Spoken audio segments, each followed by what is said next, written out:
بسم الله الرحمن الرحيم. السلام عليكم ورحمة الله وبركاته. إن الحمد لله نحمده ونستعينه ونستغفره ونعوذ بالله من شرور أنفسنا ومن سيئات أعمالنا. من يهده الله فلا مضل له ومن يضلل فلا هادي له. أشهد أن لا إله إلا الله وحده لا شريك له وأشهد أن محمدا عبده ورسوله صلى الله عليه وعلى آله وأصحابه والتابعين ومن تبعهم بإحسان إلى يوم الدين. أما بعد، معاشر الإخوة kaum muslimin rahimani wa rahimakumullah. Materi kita sebagaimana telah kita tahu, pembahasan tauhid dengan pembahasan kitab Tauhid dengan syarahnya Al-Qaul Mufid karya Syekh Muhammad Ibnu Shalih Al-Utsaimin rahmatullahi alaihi. Kita telah sampai pada bab yang ke-15 terkait dengan surat Al-A'raf ayat yang ke-191 dan juga berlanjut pada ayat ke-192. Alhamdulillah telah kita bahas, yang kemudian akan berlanjut dengan hadis yang disebutkan oleh muallif rahimahullahu ta'ala. Namun sebelum kita melanjutkan, untuk mengingatkan kita kembali, ayat Al-A'raf 191 menyebutkan ayusyrikuna ma la yakhluqu syai'an wa hum yukhlaqun. Ayusyrikuna ma la yakhluqu syai'an wahum yukhlaqun. Apakah mereka mempersekutukan Allah Jalla wa'ala dengan sesembahan-sesembahan yang tidak bisa menciptakan sesuatu apapun? Nah, mempersekutukan Allah Jalla wa'ala dengan sesuatu yang tidak sama sekali bisa menciptakan sesuatu. Wahum yukhlaqun. Justru mereka itu, sesembahan-sesembahan tadi adalah buatan yang lainnya. Mereka dibentuk, dibuat. Nah, ini menunjukkan tentang kelemahan pada sesembahan-sesembahan yang mereka lakukan selain Allah Subhanahu wa ta'ala. Kemudian ayat ke-192, وَلَا يَسْتَطِيعُونَ لَهُمْ نَصْرًا وَلَا أَنفُسَهُمْ يَنْصُرُونَ. Dan sesembahan-sesembahan tadi tidaklah mampu untuk memberikan pertolongan kepada penyembah-penyembahnya. Sama sekali tidak bisa, sedikit pun. وَلَا أَنفُسَهُمْ يَنْصُرُونَ. Dan kepada dirinya sendiri pun sesembahan tadi tidaklah bisa memberikan pertolongan, apalagi mau memberikan pertolongan kepada yang lain. Maka jelas dengan ayat ini menunjukkan tidak sepantasnya seorang makhluk untuk menyekutukan selain Allah Jalla wa'ala dengan sekutu-sekutu yang sesungguhnya lemah keberadaannya. Mereka tidak bisa mencipta, justru mereka diciptakan. Sementara sifat dari pencipta, sifat zat yang disembah adalah bisa melakukan, mencipta sesuatu. Nah, dan di sisi lain bahwa bagaimana tadi telah dikatakan, Mereka tidak bisa menolong diri mereka, apalagi kemudian menolong kepada yang lainnya. Ayat itu sudah kita bahas. Selesailah pendalilan dari ayat Al-Quran, melangkah dengan hadis yang akan disebutkan insyaallah ta'ala. Qala al-muallif rahimahullah wa fi as-sahih an Anas, disebutkan di dalam sahih. Nah, bagaimana telah berlalu penjelasan tentang kata sahih, nah, bahwa apakah yang dimaksud di situ adalah sahih Bukhari, apakah sahih Muslim? Yang jelas riwayatnya adalah sahih, atau mungkin bahkan keduanya teriwayatkan oleh Bukhari dan Muslim. Atau muallif hanya menyebutkan dengan kata as-sahih. Di dalam as-sahih, salah satu dari dua kitab sahihain, dan di sisi lain hadisnya bisa dipertanggungjawabkan tentang kesahihannya. Dan muallif menyebutkan wa fis sahih an Anasin, yang riwayat itu sampai kepada sahabat yang masyhur. Beliau adalah Anas. Maksudnya adalah Anas ibni Malik radhiyallahu taala anhu, yang melayani Rasul sallallahu alaihi wasallam cukup lama.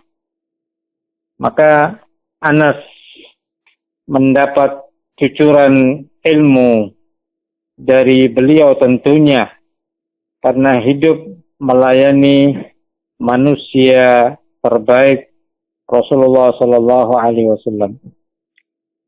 Riwayat ini dari jalan beliau mengkisahkan satu kejadian. Qala, berkata Anas, syujja an-nabiyyu sallallahu alaihi wasallam yauma Uhudin. Kita bahas satu demi persatu. Kata beliau, syujja. Syujja maknanya adalah terlukai. Nah, tentunya karena sebab, ya. Lebih lanjut, kalau ditelusuri bahwa syujja atau syajjatun itu adalah maknanya al-jarhu fir ra'si wal wajhi khassah. Luka yang ada di kepala dan juga wajah. Nah, secara khusus. Demikian pendapat Abu Sa'adah memberikan definisi kata syujja adalah luka yang berada di kepala secara khusus pada asalnya. Nah, yang mungkin kena pukulan sesuatu, kemudian terlukai. Dan kemudian bisa dipakai atau digunakan pada selain kepala dari anggota tubuh. Asalnya adalah luka di kepala, kemudian bisa digunakan juga untuk anggota tubuh yang lain yang terlukai, maka dikatakan syujja. Adapun kejadian di sini adalah terkait di kepala. Siapa yang terlukai? An-Nabiyyu sallallahu alaihi wasallam. Rasulullah sallallahu alaihi wasallam terlukai pada bagian wajahnya. Nah, menunjukkan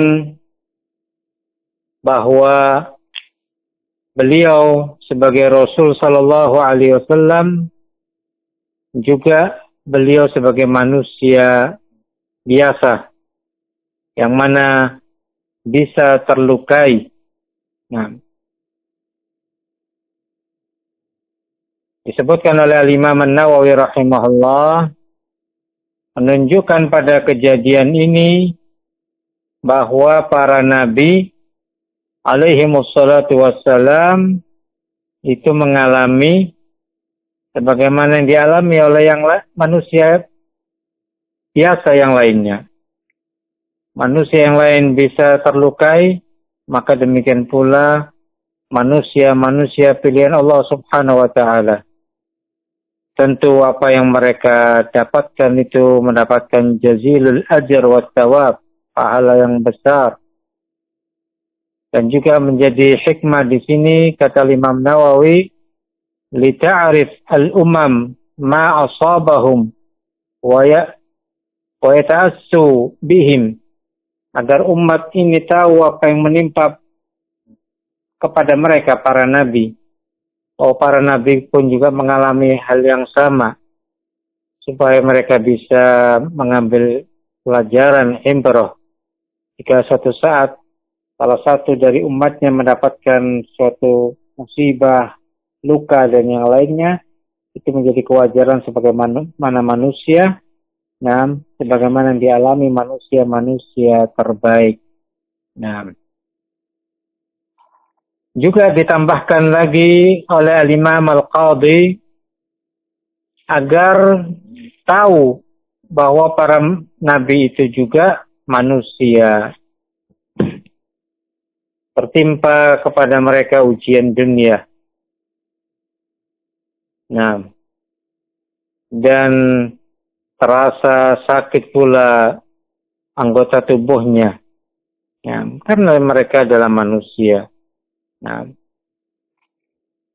maka pada kejadian ini Nabi Shallallahu Alaihi Wasallam terlukai. Di mana atau saat kapan beliau terlukai? Yauma Uhudin, pada hari Uhud. Maksudnya pada peperangan Uhud. Nah, suatu kejadian dalam sejarah yang kita telah tahu bersama. Kekalahan yang tertimpa kepada kaum muslimin. Nah, bagaimana yang disebutkan dalam ayat. Di antaranya surat Ali Imran ayat 152.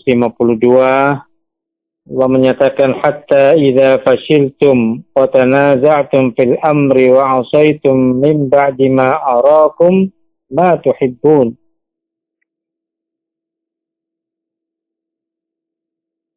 Sungguh Allah Subhanahu wa taala telah memenuhi janjinya kepada kalian jika kalian membunuh mereka dengan izin Allah sampai pada saat kalian lemah dan berselisih. Sampai kalian lemah dan berselisih dalam suatu urusan itu. Artinya mereka tidak memegang amanah yang telah diperintahkan oleh Rasul Sallallahu Alaihi Wasallam. Adanya regu pemanah agar tetap bertahan pada tempat yang ditunjukkan oleh beliau Sallallahu Alaihi Wasallam dalam kondisi atau keadaan bagaimanapun. Suatu bukit yang mereka regu tadi ditetapkan untuk berjaga di situ. Namun karena mulai tertarik dengan apa-apa yang mereka inginkan, sehingga kemudian mereka itu turun dari bukit tadi dan kemudian beruntun menjadi sebab kekalahan pada kaum muslimin dengan takdir Allah Jalla wa'ala. إِذْ تَحُسُّونَهُمْ بِإِذْنِهِ. Hatta idza fashiltum wa tanaza'tum fil amri wa 'asaytum min ba'di ma arakum ma tuhibbun. Jika kalian lemah dan berselisih dan kemudian mendurhakai perintah Rasul sallallahu alaihi wasallam Setelah Allah Jalla wa'ala perlihatkan kepada kalian apa yang kalian sukai, Allah perlihatkan akan kemenangan, dan kemudian sudah mulai hampir kekalahan dialami oleh kaum musyrikin, senjata mereka berjatuhan, maka kemudian kata Allah, minkum man yuridud dunya wa minkum man yuridul akhirah. Di antara kalian ada orang yang menghendaki dunia, menginginkan untuk bisa segera mendapatkan harta pampasan perang tadi. Dan kemudian di antara kalian ada yang menghendaki akhirat. Tsumma sarafakum anhum liyabtaliyakum walaqad afallahu walaqad afa ankum wallahu dzu fadlin 'alal mu'minin. Kemudian Allah memalingkan kalian dari mereka untuk menguji kalian, dan sesungguhnya Allah Subhanahu wa taala telah maafkan kalian. Allah itu mempunyai karunia yang dilimpahkan bagi orang-orang yang beriman. Ini kejadian pada perang Uhud. Allah sebut antaranya pada surat Ali Imran 152 dan kemudian berlanjut berikutnya. Kejadian itu pada perang Uhud. Uhud adalah nama gunung yang ma'ruf berada di selatan Madinah.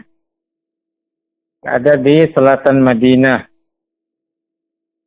Yang mana Madinah itu tidak tepat untuk dikatakan munawwarah.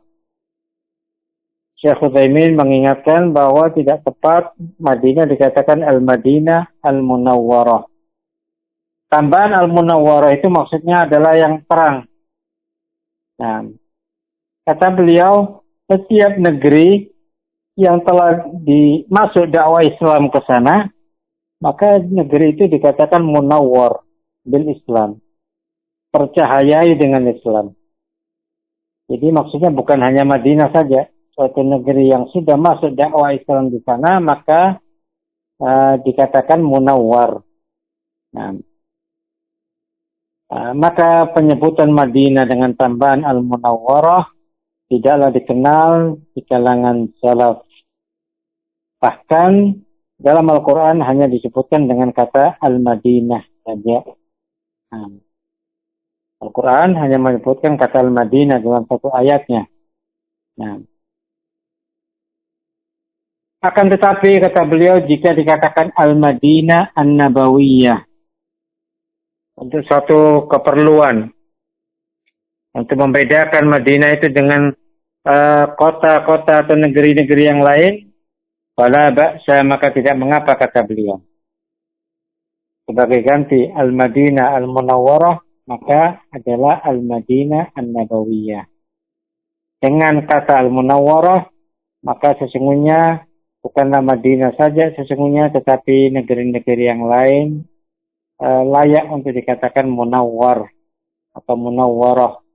Nah, namun jika Madinah dikatakan An-Nabawiyah, Al-Madinah An-Nabawiyah, Madinahnya Nabi sallallahu alaihi wasallam, maka tidak mengapa untuk menunjukkan kekhususannya. Nah, maka Uhud berada di selatan kota Madinah. Kejadian itu adalah pada tahun ketiga.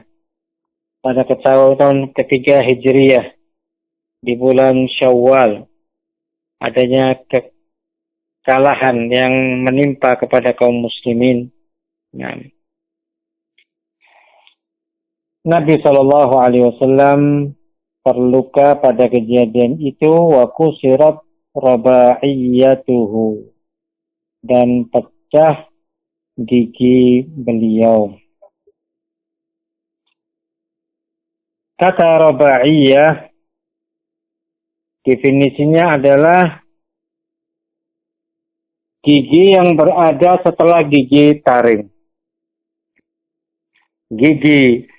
Dua gigi yang berada di tengah itu namanya sanaya, gigi taring.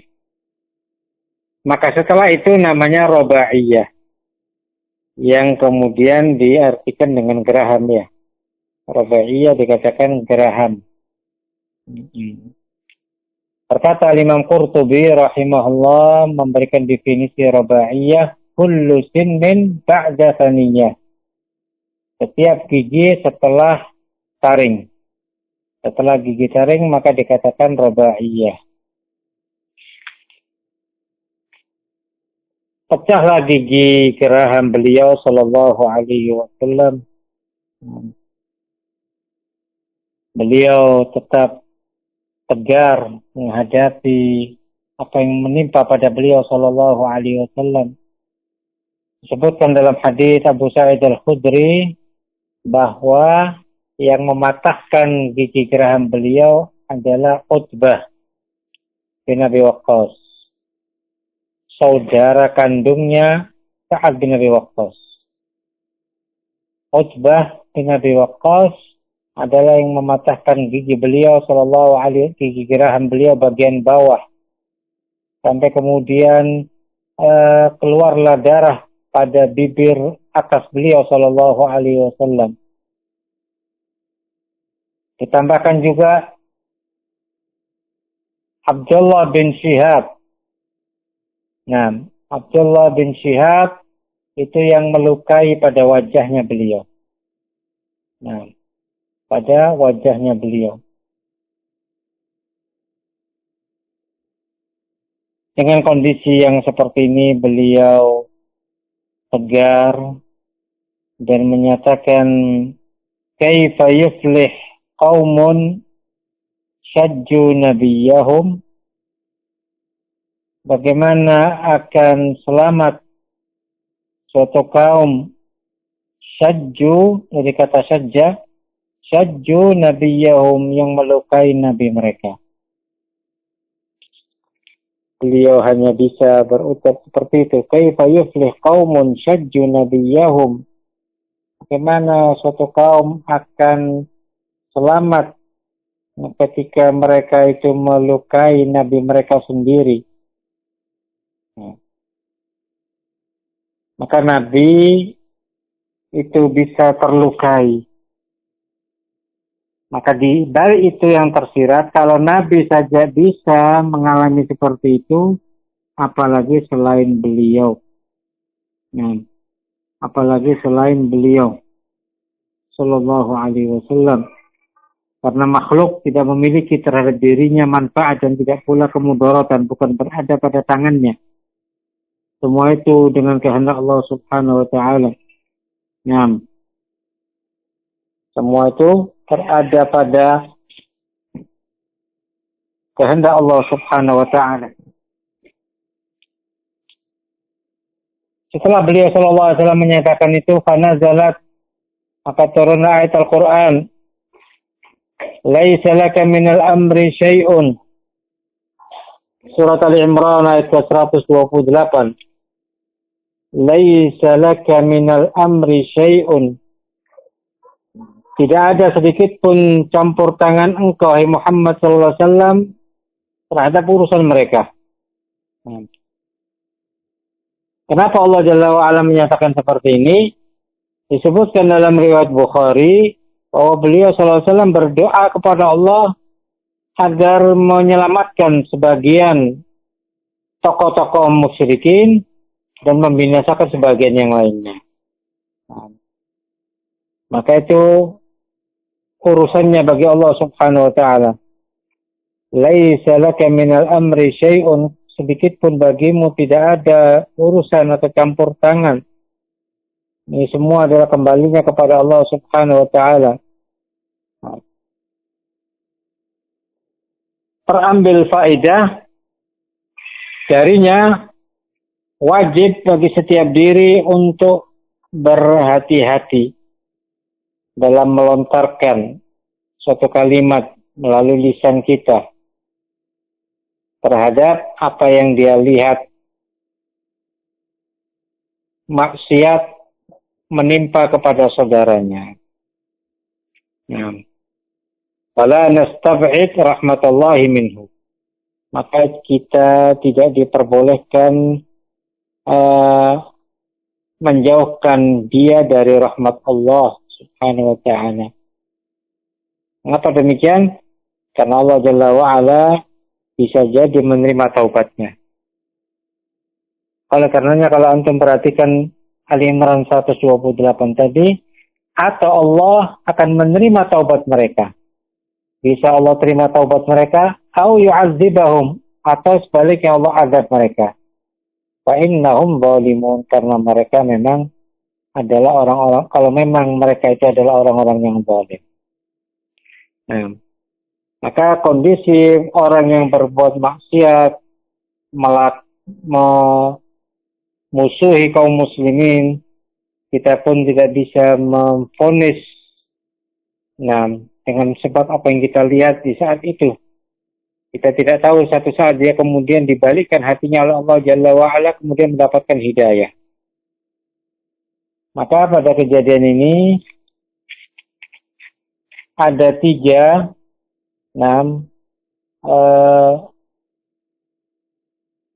sahabat yang tadinya masih dalam keadaan musyrik yang melukai beliau sallallahu alaihi wasallam, sampai kemudian nanti dalam satu riwayat beliau berdoa di dalam kunut melaknati mereka. 3 orang tadi adalah Safwan bin Umayyah. Safwan bin Umayyah. Yang kedua adalah Suhail bin Amr. Suhail bin Amr. Dan yang ketiga adalah Al-Harith ibn Hisham. Nah, sebutkan bahwa mereka setelah itu mereka masuk ke dalam Islam dan bagus keislaman pada mereka. Radhiyallahu anhum ajma'in. Nah, maka permusuhan tadi dibalikkan oleh Allah Jalla wa'ala, justru cinta kepada agama yang Allah Jalla wa'ala turunkan. Mereka masuk ke dalam Islam. Berdasar dari riwayat ini, maka Allah turunkan ayat tadi mengingatkan kepada beliau sallallahu alaihi wasallam, laisa laka minal amri syai'un. Kemudian riwayat yang kedua dari Abdullah ibnu Umar radhiyallahu anhu. Dari Abdullah ibnu Umar, sahabiyun jalil, yang kita tahu bagaimana keutamaan beliau radhiyallahu taala anhuma. Beliau wafat pada akhir tahun 73 Hijriah. Atau ada yang menyatakan awal tahun berikutnya, awal tahun 74. Ada yang menyatakan pada akhir 73, ada yang menyatakan awal pada tahun 74 Hijriah. Ibnu Umar meriwayatkan annahu sami'a Rasulullah sallallahu alaihi wasallam. Beliau telah mendengar Rasul sallallahu alaihi wasallam yaqulu, dia menyatakan, idza rafa'a ra'sahu minar ruku', ketika beliau mengangkat kepalanya dari ruku', fi raka'atil akhirah, pada rakaat terakhir, minal fajr, di waktu salat al-fajr, salat subuh. Bangkit pada rakaat yang dari ruku' yang kedua pada salat subuh.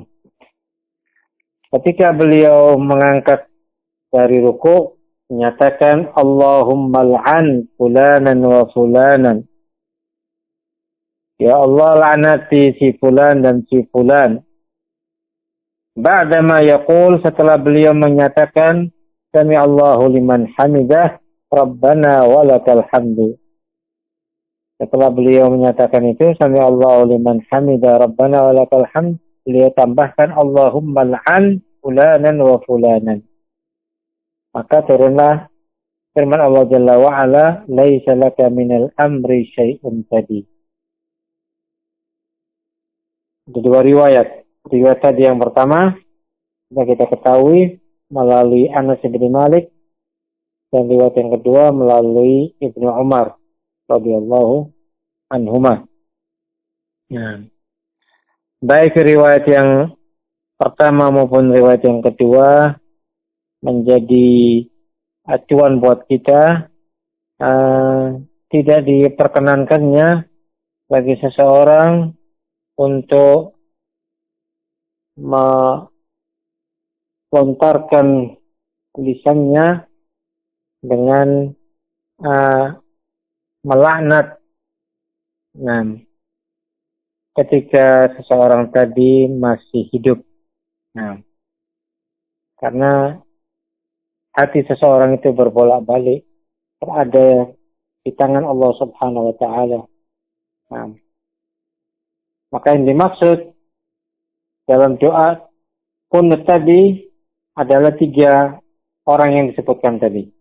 Safwan bin Umayyah, Suhail bin Amr, Al-Harith bin Hisham, yang waktu itu melukai beliau sallallahu alaihi wasallam, yang pada akhirnya mereka bertiga dalam masuk ke dalam Islam. Wa fi riwayatin, dalam riwayat yang lain, yad'u ala Safwan bin Umayyah wa Suhail bin Amr wal Harith bin Hisham fanazalat laisa laka min al-amri syai'un. Dalam riwayat bahwa beliau mendoakan kejelekan kepada 3 orang tadi, maka turunlah ayat Allah Subhanahu wa taala pada Ali Imran 128. Itulah tentang satu kejadian dengan 2 riwayat tadi. Semoga tentunya kita bisa mengambil pelajaran, terbimbing, tertuntun kita untuk semakin kita bertauhid kepada Allah Subhanahu wa taala dan tidak bermudah-mudahan untuk bergantung kepada manusia, ya. Karena manusia tadi semuanya memiliki kelemahan, termasuk Rasul Shallallahu Alaihi Wasallam mendapatkan apa-apa yang juga bisa didapatkan pada manusia yang lainnya. Nah, dengannya kita kembali kepada Allah Subhanahu wa taala dengan tauhid yang benar. Itulah yang bisa kita bahas pada kesempatan malam hari ini. Allah taala a'lam wa sallallahu wasallam ala nabiyyina Muhammad wa ala alihi wa sahbihi wasallam. Walhamdulillahi rabbil alamin.